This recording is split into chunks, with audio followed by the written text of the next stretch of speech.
할렐루야. 여성 예배를 설교하라 그래서 간증을 하라 그래서 정확하게는 그 토픽을 받았는데 이번 팀이 왜 목사가 되었는가라는 팀으로 설교 그 간증을 하라고 하셨습니다. 이성호 목사님께서. 그래서 굉장한 부담을 가지고 이렇게 고민을 하면서 내가 왜 목사가 되었지? 내가 뭐 때문에 목사가 되었지? 이런 고민을 계속하다 보니까 자꾸 느낌이 그 이력서를 내고 면접을 봐야 될 것 같은 그런 느낌이 계속 들었습니다. 그래서 고민하면서 내가 목사가 왜 되었지? 뭐 때문에 목사가 되었지? 이런 고민을 하면서 두 가지를 나눠서 한번 나눠보고 싶었습니다. 행복한 만남이라는 만남을 통해서 하나님께서 저를 목사로 불러주셨고, 그리고 그 목사의 사명을 깨닫게 해주셨는데, 오늘 본문에서 읽었던 것처럼 삭개오의 삶을 보면 그의 삶이 참 인정받지 못하고 또 사람들에게 왕따가 되고, 또 그가 했던 일이 로마의 앞잡이로 세금을 걷어서 자기 동족들의 세금을 로마에게 갖다 주는 그런 일들을 했는데, 외롭고 따돌림 당하고 그의 삶에 있어서 소망이 없는 삶 가운데 예수님께서 찾아와 주셔서 삭개오야 내려오라, 내가 너의 집에 오늘 유하여야겠다라고 말씀하여 주신 그 은혜를 통하여서 삭개오의 삶이 완전히 변화된 것을 우리가 오늘 본문을 통해서 볼 수 있습니다. 예수님께서 삭개오 뽕나무 위에 올라가 있는 삭개오를 만나 주셨고, 그 만남을 통해서 하나님께서 그 삭개오의 삶을 완전히 변화시켜 주셨고 인생을 역전하게 하시는 그 놀라운 만남을 삭개오에게 허락해 주셨다는 것입니다. 여러분들은 여러분들의 삶이, 여러분들의 인생이 어떠십니까? 어떤 만남을 갖고 계십니까? 여러분들의 만남은, 여러분들이 누구를 만나느냐, 누구와 함께 하느냐를 통해서 여러분들의 삶이 절대적으로 변할 수 있다는 것을 우리가 사실 오늘 본문을 통해서 볼 수 있다는 것입니다. 제 인생 가운데에서도 그런 놀라운 만남들이 있었습니다. 이제부터는 제 얘기를 하려고 합니다. 이젠 설교가 아니고 제 얘기를 해서 여러분 편하게 얼굴 좀 표정을 푸셨으면 좋겠어요. 너 어떻게 목사 됐나 좀 보자, 이런 표정으로 지금 거기다가 마스크까지 쓰고 계셔가지고 제가 굉장히 떨리고, 그 새누리끼 인터뷰 볼 때보다 훨씬 더 떨리거든요. 그러니까 좀 웬만하면 눈은 좀 웃어주시는 걸로. 네. 굉장히 분위기가, 네, 괜찮으시죠? 네. 제가 혹시 목사 된 게 불만이 있거나 그러신 분들은 없으시죠? 네. 제 삶을 돌아보면 만남이라는 것을 통해서 하나님께서 저에게 많은 은혜들을 주셨습니다. 지금도 하나님께서 만남이라는 것을 통해서 생각지도 못하는 은혜와 깨달음을 계속해서 지금도 주시고 계시고, 그 만남이라는 것을 통해서 더 하나님 앞에 깊이 나아가고, 지금도 하나님께서 그 만남이라는 것을 통해서 계속해서 하나님이 저에게 깨달음과 또 깊이 더 하나님 앞에 나아갈 수 있는 은혜를 주고 계십니다. 저는 목회자 가정에서 태어났고 평생 PK라는 꼬리표를 달고 살았습니다. 저희 부모님께서 개척을 시작하셨고, 그리고 그 개척을 하시면서 무려 5명의 아이를 낳으셨습니다. 그것도 7년 동안 5명의 아이를 낳으셨습니다. 여러분, 7년 동안 아이를 낳았다는 건, 5명을 낳았다는 건 뭡니까? 애를 낳아보신 분들은 아시죠? 배가 들어갈라 그러면 나오고, 들어갈라 그러면 나오고, 들어가기 전에 나오고 7년 동안 저희 어머니는 배가 불러 계셨습니다. 여러분, 근데 그 7년 동안 아이를 낳으면서 뭐를 하셨다고요? 개척을 하셨습니다. 여러분, 옛날 70년대 80년도의 개척교회는요, 그냥 할 일이 없는 개척교회가 아니라 정말 사람들이 몰려 들어오고, 그리고 하나부터 열까지 다 챙겨줘야 되는 그런 한국교회 70년 80년도의 개척교회, 얼마나 바쁘셨는지 모릅니다. 제가 어렸을 때 기억하면, 제가 부모님이 늦게 들어오시니까 그냥 동네에서 막 돌아다니다가 어떤 집사님이나 권사님 집에 가서 잠을 잡니다. 부모님이 안 들어오니까 이제 그냥 교회 목사님 아들이니까 데려가서 재웁니다. 꼬맹이니까 뭐 한 4살, 5살 이럴 때 그러면 거기서 자요. 그러면 일어나면 저희 집에 와 있어요. 그 어느 날은 집에서 자요. 눈 뜨면 어느 권사님 집에 가서 자고 있어요. 이렇게 정말 바쁜 생활을 하시면서 무려 7년 동안 5명의 아이를 낳았다는 건 이게 아까 선교적인 삶을 산다고 그러셨는데 이게 선교적인 마인드가 아니면 할 수 없는 그러한 환경 속에서 제가 막내로 자랐습니다. 저희 어머니께서 늘 저에게 이런 말씀을 하셨어요. 너는 이 세상에 안 나올 뻔했어.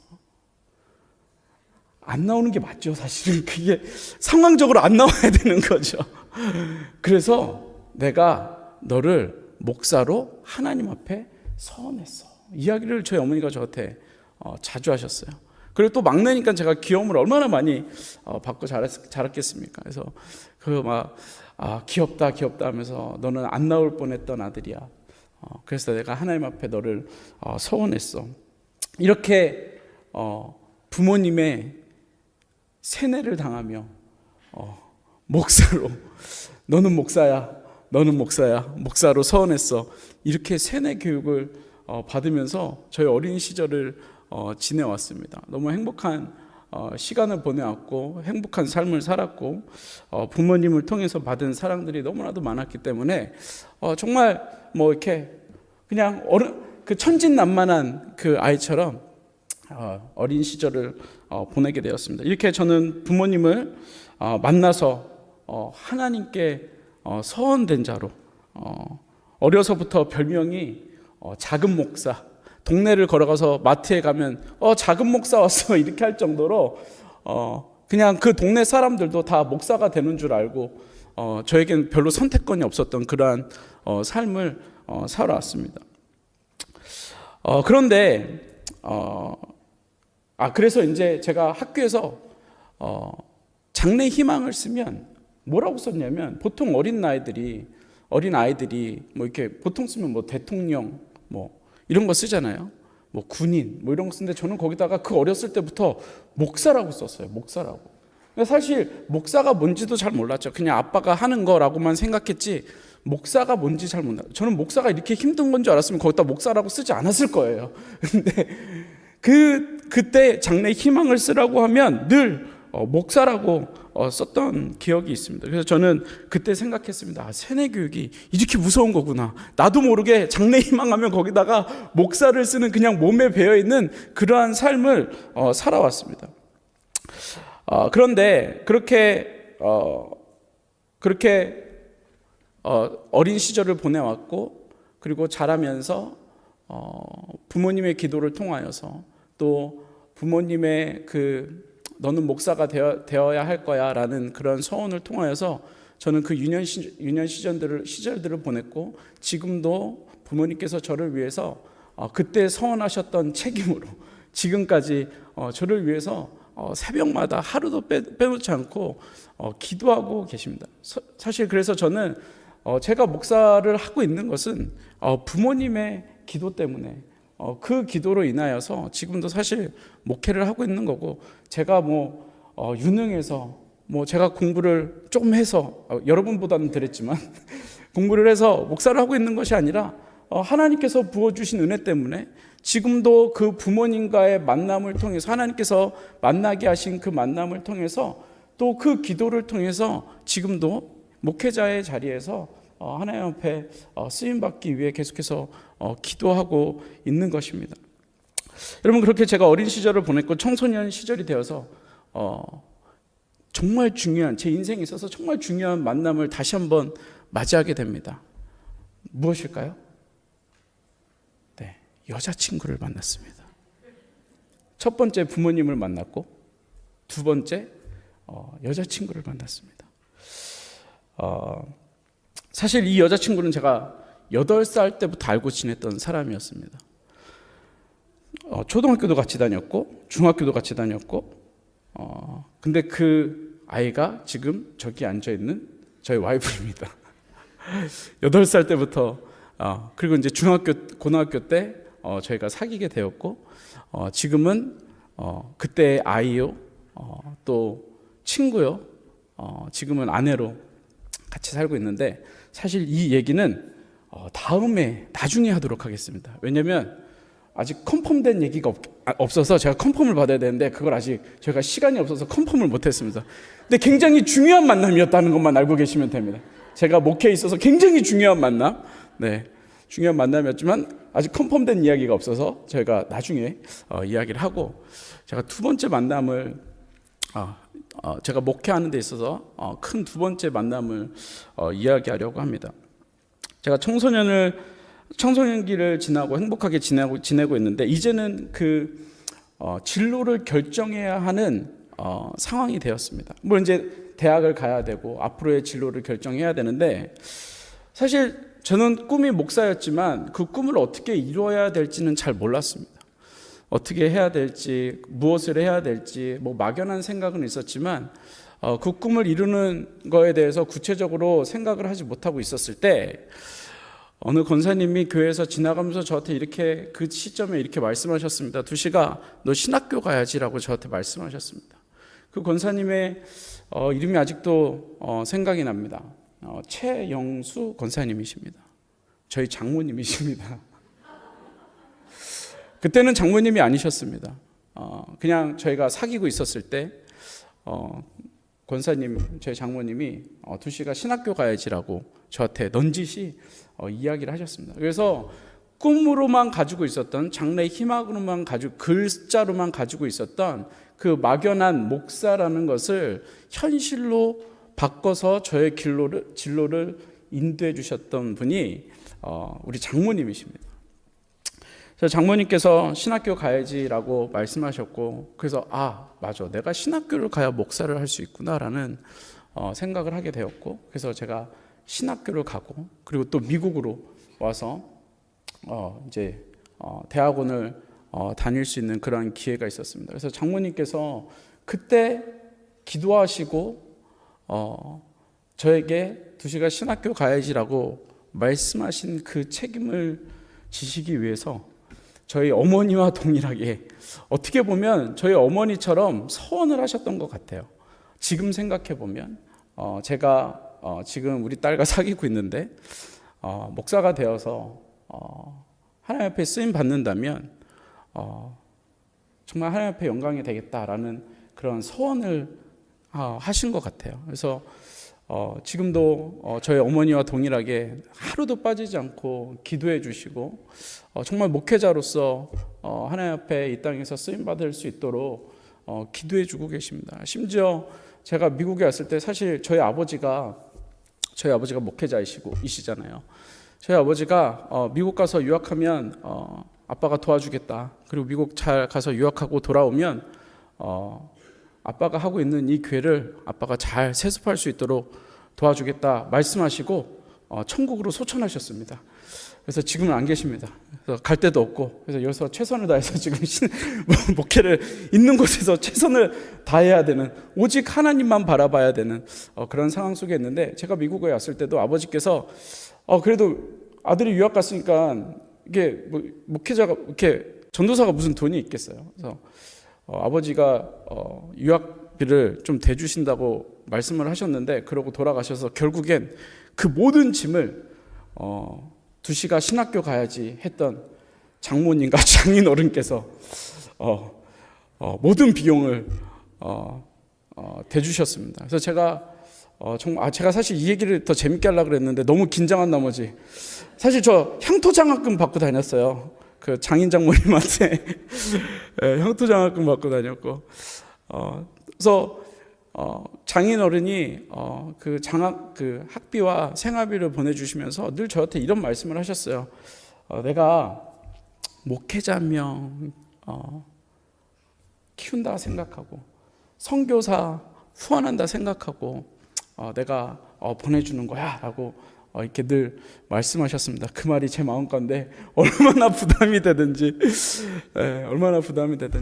그래서 그때 두시가 신학교 가야지라는 그 말에 책임을 지시기 위해서 지금도 기도하시고 물신양면으로 또 도와주시고 기도해 주시는 그 만남이 있었기 때문에 사실 제가 지금 이렇게 목회 가운데 있다는 것입니다.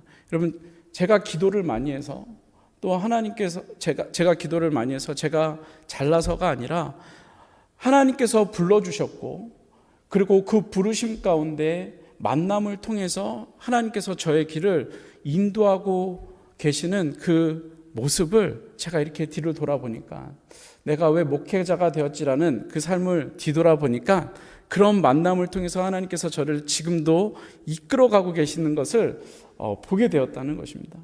여러분은 어떤 만남을 갖고 계십니까? 어떤 만남을 갖고 계세요? 내가 이런 왼수 같은 남편을 만나서, 혹시 이런 만남을 생각하고 계십니까? 여러분, 제 인생에도요, 쉽지 않은 만남들이 있었어요. 어려운 만남들이 있었어요. 이 만남을 좀 피했으면 좋겠다는 그러한 만남들이 있었어요. 그런데 하나님께서는 그런 만남까지도 하나님께서 사용하시더라고요. 그 만남을 통해서 오히려 나의 모습이 어떤 모습인지를 보여주시더라고요. 그래서 제가 이 만남이라는 것을 생각하면서 저의 목회와 또 제가 목회자로 지금 걸어가고 있는 이 상황 가운데 하나님께서 이 만남을 통해서 하나님께서 나에게 어떠한 말씀을 하고 계시는지, 무엇을 보여주고 계시고 싶으신지, 또 무엇을 말씀하고 싶으신지를 이 만남을 통해서 깨달아 가고 있다는 것입니다. 여러분, 여러분들의 삶을 한번 뒤돌아 보십시오. 사실 만남이라는 것이 없다면 여기에 있기가 쉽지 않으셨겠죠. 지금 여러분들의 모습은 다 어떠한 만남을 통해서, 사람과의 만남, 하나님과의 만남, 또 자녀들과의 만남, 또 관계 속에서의 만남, 이 만남, 모든 만남을 통해서 지금 여러분들의 모습이 보여지고 있고, 여러분들의 말을 통하여서 사람들에게 보여지고 있는 것입니다. 여러분, 저는 좋은 만남을 많이 했습니다. 그래서 오늘 제목이 행복한 만남입니다. 여러분 삶 가운데 행복한 만남을 한번 생각하시면 좋을 것 같습니다. 그 행복한 만남을 통해서, 여러분들을 위해서 기도해 주시는 그 만남을 통해서, 또 저를 위해 기도해 주시는 그 만남을 통해서 하나님께서는 저를 목사 되게 하셨고, 지금도 목사로 만들어가고 계시고, 좀 더 성숙한 목회자를 만들기 위해서 하나님께서는 여러 가지의 모습의 행복한 만남을 허락해 주시고 있다는 것입니다. 여러분, 이런 만남의 은혜가, 이런 만남의 행복함이 여러분들 삶 가운데 고백으로 표현되어지기를 간절히 소망합니다. 그래서 여러분, 그 만남을 통해서 예수 그리스도의 사랑을 행복하게 흘려보낼 수 있는 삶이라면, 또 그런 행복한 목회라면 제 인생이 참 행복할 것 같습니다. 여러분, 그래서 지금 사실 이 와우 예배를 통해서 여러분들과의 만남이 참 짧은 만남이고, 어떻게 보면 그냥 또 일반적인 만남일 수 있지만, 여러분, 이 작은 나눔과 이 만남을 통해서 또 하나님께서 우리를 어떻게 이끌어 가시는지, 나의 삶을 어떻게 이끌어 가시는지 여러분, 우리가 바라본다면 정말 우리 삶 가운데 하나님 앞에 영광 돌리고, 또 하나님께 쓰임 받을 수 있는 귀한 만남으로 하나님께서 여러분들을 축복하여 주실 줄 믿습니다. 여러분, 그리고 이왕 이렇게 나온 거, 저하고의 좋은 만남, 또 저도 새누리와 좋은 만남, 또 옆에 계신 분들 이렇게 바라보시면서 오늘 당신을 만나서 참 행복한 만남입니다 라고 고백할 수 있는 저와 여러분들의 삶이 되기를 간절히 소망합니다. 기도하겠습니다. 사랑의 아버지 하나님, 우리 가운데 귀한 만남을 허락하여 주시니 감사합니다. 또 하나님과 만나게 하시고, 또 그 안에서 성도 간의 만남을 통해서 우리의 삶 가운데 많은 깨달음과 또 많은 기쁨을 주시는 그 하나님, 정말 우리가 그 하나님께서 허락하여 주신 만남을 통하여서 정말 서로 사랑하고 위로하고, 또 하나님의 음성을 듣고, 또 하나님과 깊은 관계 가운데 나아갈 수 있는 하나님, 저희들의 삶이 되어질 수 있도록 주님께서 인도하여 주옵소서. 하나님, 또 이 자리를 사모하며 나온 우리 자매님들 삶 가운데 하나님 은혜로 더하시고, 하나님 정말 하나님께서 우리 자매님들 삶 가운데 기도하고 꿈꾸며 바라는 하나님 그 일들이 하나님 신실하게 이루어질 수 있도록 하나님 우리 자매님들의 삶을 축복하여 주옵소서. 감사드리며 예수님의 이름으로 기도드렸습니다. 아멘.